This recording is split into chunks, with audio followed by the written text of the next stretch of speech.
Kayo ho ba ay naghahanap ng portable rice milling machine? Introduce ko po sa inyo sa video nito.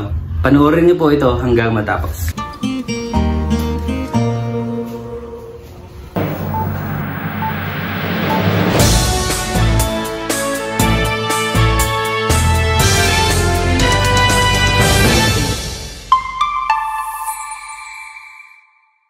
Hello, magandang araw po sa inyong lahat. My name is Ian Canillas, isang digital marketing specialist. At tayo po ay nagpo-promote ng mga agricultural machineries. This video is brought to you by VSC Agricultural Machineries at ng Shinong Rice Mill Machines. Okay, so kayo ho ba ay naghanap ng portable na rice milling machine? Ini-introduce ko po sa inyo ang Shinong Rice Mill Machine. Ang Shinong Rice Mill Machine ay maliit lang.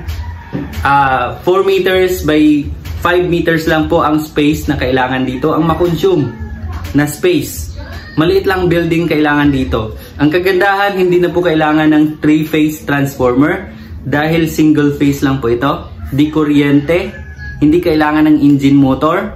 Kung wala mang kuryente sa inyo, pwede nyo po ito gamitan ng generator, at least 15 kVA. Ang capacity ng machine, ang input capacity, palay pa lang po, ay nasa 300 to 350 kilograms per hour.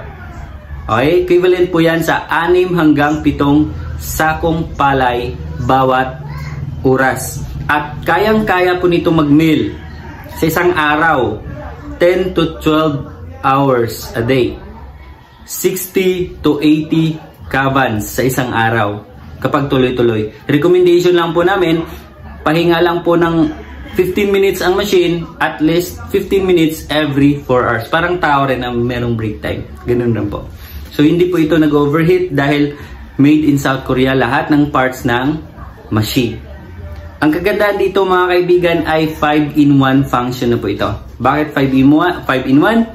Dahil naka-built-in na po dito ang elevator, naka-built-in na rin po ang broken rice separator, impeller or husker, yung nagbabalat ng palay.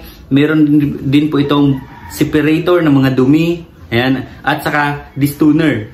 Yung distoner na yun, sineseparate na yun ang mga bato. Kahit maliliit, parang buhangin, parang white sand, ay kayang-kaya na po i-separate. Tingnan nyo po sa video natin. Ayan ho.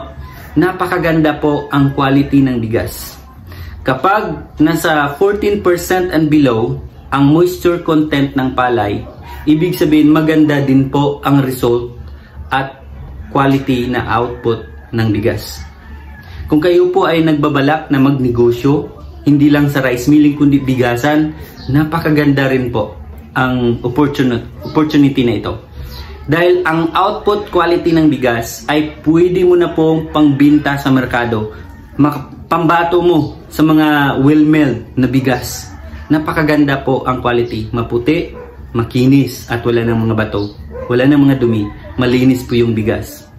At pwede rin po dito ang brown rice at black rice. Kayang-kaya niya po i-mill sa machine ito.